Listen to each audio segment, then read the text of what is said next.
Simon आयोग। British सरकार ने नवंबर 1927 में यानी निर्धारित समय से 2 वर्ष पूर्व ही नए संविधान में भारत की स्थिति का पता लगाने के लिए सर जॉन साइमन के नेतृत्व में 7 सदस्यीय वैधानिक आयोग के गठन का घोषणा की। आयोग के सभी सदस्य ब्रिटिश थे, इसलिए सभी दलों ने इसका बहिष्कार किया। आयोग ने 1930 में अपनी रिपोर्ट पेश की तथा द्वैध शासन प्रणाली, राज्य में सरकारों का विस्तार, ब्रिटिश भारत के संघ की स्थापना एवं सांप्रदायिक निर्वाचन व्यवस्था को जारी रखने आदि की सिफारिशों की। आयोग प्रस्ताव पर विचार करने के लिए ब्रिटिश सरकार ने ब्रिटिश भारत और भारतीय रियासतों के प्रतिनिधियों के साथ 3 गोलमेज सम्मेलन किए। इन सम्मेलनों में हुई चर्चा के आधार पर संवैधानिक सुधारों पर एक श्वेत पत्र तैयार किया गया, जिसे विचार के लिए ब्रिटिश संसद की संयुक्त प्रवर समिति के समक्ष रखा गया। इस समिति की सिफारिश को कुछ संशोधन के साथ भारत परिषद अधिनियम 1935 में शामिल कर दिया गया। साइमन कमीशन क्यों लाया गया? साइमन कमीशन क्यों लाया गया, इसके महत्वपूर्ण पॉइंट नीचे दिए गए हैं। नंबर 1, ब्रिटेन की लिबरल सरकार उस समय भारत में आयोग भेजना चाहती थी, जबकि देश में सांप्रदायिक दंगे जोरों पर थे और भारत की एकता नष्ट हो चुकी थी। सरकार चाहती थी कि आयोग भारतीयों के सामाजिक तथा राजनीतिक जीवन के विषय में बुरा विचार लेकर लौटे। पॉइंट नंबर 2, इंग्लैंड में आम चुनाव 1929 में होने वाले थे। लिबरल दल को हार जाने का भय था। वे ये नहीं चाहते थे कि भारतीय समस्याओं को सुलझाने का मौका मजदूर दल को दिया जाए, क्योंकि उसके हाथ में वे साम्राज्य के हितों को सुरक्षित नहीं समझते थे। पॉइंट नंबर 3, स्वराज दल ने सुधार की जोरदार मांग की। ब्रिटिश सरकार ने इस सौदे को बहुत सस्ता समझा, क्योंकि इससे ये संभावना था कि ये दल आकर्षणहीन हो जाएंगे और धीरे धीरे उसका अस्तित्व समाप्त हो जाएगा। पॉइंट नंबर 4, कित के अनुसार भारत में जवाहरलाल नेहरू और सुभाष चंद्र बोस के नेतृत्व में युवक आंदोलन के प्रादुर्भाव के कारण ब्रिटिश सरकार ने यथाशीघ्र राजकीय आयोग की नियुक्ति करना उचित समझा। साइमन कमीशन की प्रमुख विशेषताएं। पॉइंट नंबर 1, ये भारत सरकार के अधिनियम 1919 के तहत था। द्वैध शासन पेश किया गया था। 10 वर्ष के बाद कार्य आयोग नियुक्त करने के लिए दोहरा शासन प्रबंधन बनाया गया था, जो निर्धारित प्रगति की समीक्षा कर सकता है और निर्धारित उपायों से काम कर सकता है। पॉइंट नंबर 2, द्वैध शासन आधारित सरकार के खिलाफ मजबूत प्रतिक्रियाएं थी। राजनीतिक नेता और भारतीय जनता सुधार के खिलाफ हथियार उठा रहे थे। पॉइंट नंबर 3, भारतीय नेताओं को ये सुधार करते हुए बाहर रखा गया था। इससे सरासर अन्याय और एक तहत के अपमान के रूप में देखा गया। पॉइंट नंबर 4, ये लॉर्ड ब्रिकेनहेड था, जो साइमन कमीशन को तैयार के लिए जिम्मेदार था। पॉइंट नंबर 5, क्लेमेंट एटली, जो साइमन कमीशन में मुख्य सदस्य में से एक थे, 1947 में भारत की भागीदारी की समय ब्रिटिश प्रधानमंत्री के रूप में प्रमुख व्यक्ति थे। कोई भारतीय नियंत्रण नहीं था। सभी महत्वपूर्ण शक्ति अंग्रेजों के हाथों में थी।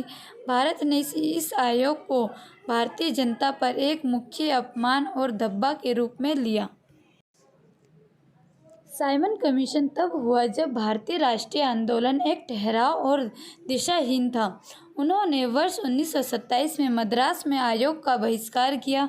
जिन्ना की मुस्लिम लीग ने छूट का पालन किया। कुछ गुटों और दक्षिण की न्याय पार्टी ने आयोग का समर्थन किया। अंत में वर्ष 1928 में बड़े पैमाने पर प्रदर्शनों और हंगामे के बीच साइमन कमीशन भारत में उतरा। लोगों ने गो साइमन गो और गो बैक साइमन के नारों का सहारा लिया। लाहौर अब पाकिस्तान में लाला लाजपत राय ने आयोग के खिलाफ कड़ा विरोध प्रदर्शन किया। से भी नहीं बख्शा गया, उसे बेरहमी से पीटा गया। Simon go back. पॉइंट 1 प्रसिद्ध नारा साइमन गो बैक को पहली बार लाला लाजपत राय ने कहा था। फरवरी 1928 में साइमन कमीशन करने पर कई विरोध प्रदर्शन हुए। लाला लाजपत राय ने उस महीने पंजाब की विधानसभा में आयोग के खिलाफ एक प्रस्ताव रखा। गांधी जी आयोग के समर्थन में नहीं थे, क्योंकि उनका मानना था कि भारत के बाहर कोई भी भारत की स्थिति का न्याय नहीं कर सकता है। अंग्रेज पार्टी और मुस्लिम लीग ने आयोग का बहिष्कार किया। हालांकि दक्षिण में जस्टिस पार्टी ने सरकार का समर्थन किया। विरोध प्रदर्शन में लोग साइमन गो बैक का नारा लगा रहे थे। अक्टूबर 1928 में जब आयोग लाहौर जब पाकिस्तान में पहुंचा तो लाला लाजपत राय ने नेतृत्व में एक विरोध प्रदर्शन ने आयोग के खिलाफ काले झंडे लहराए। स्थानीय पुलिस ने प्रदर्शनकारियों को पीटना शुरू कर दिया और श्वेत पुलिस अधिकारियों में से एक ने लाला के साथ लाला लाजपत राय को बेरहमी से पीटा। वह गंभीर रूप से घायल हो गया और जल्द ही उसकी मृत्यु हो गई। साइमन कमीशन की सिफारिशें। इस कमीशन की मुख्य सिफारिशें थी। पहला, प्रांतों में प्रशासन की दायरिया प्रणाली को समाप्त कर दिया जाएगा और उसके स्थान पर प्रतिनिधि सरकार स्थापित की जाएगी। पॉइंट नंबर 2, इसने सिफारिश की कि अलग अलग मतदाता तब तक बने रहें जब तक कि सांप्रदायिक हिंसा और तनाव कम न हो जाए। सांप्रदायिक घृणा, दरार और इंटरनेट सुरक्षा बनाए रखने के लिए राज्यपाल को विवेकाधीन शक्तियां दी गई। यह सिफारिश की गई थी कि विधान परिषद के सदस्यों की संख्या बढ़ाई जाए। सुधारों ने साइमन रूप से सुझाव दिया कि कमीशन को भारत सरकार अधिनियम 1935 में शामिल किया गया था। उच्च न्यायालय और पूर्ण नियंत्रण रखने के लिए भारत सरकार का पूर्ण नियंत्रण होना चाहिए।